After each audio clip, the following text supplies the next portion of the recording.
Welcome, it's Raj from 3CB. Arsenal midfielder Thomas Partey returned from a thigh injury for the North London derby, but was then taken off after suffering a re-injury in the closing moments of that half. So naturally, there have been some questions of whether or not the player was rushed back.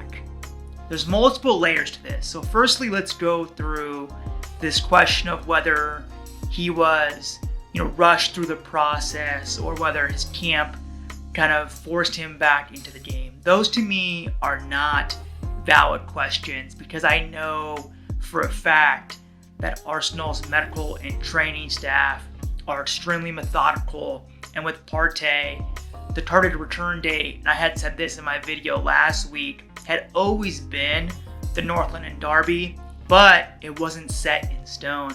Partey went through the appropriate progressions and ramp-ups, and he went through medical checks, including the last medical check, which was a full training session. It's not uncommon for a player to only participate in one training session and then be cleared to return to games. The one question that is valid is whether or not Partey being introduced as a starter straight away into a match with the intensity of a North London derby was the best judgment, because that may have been just too much of a jump going from not having played now for weeks to that high level of a game, and those jumps always come with inherent injury risk to add to the already inherent re-injury risk after any muscle injury.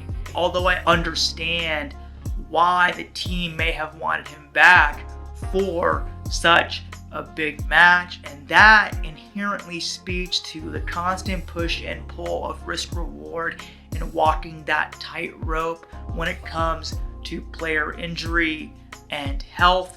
And that's why, honestly, being in the sports medical field involves so much gray area. I only hope now that Partey has suffered only a grade 1 strain and won't miss a significant amount of time.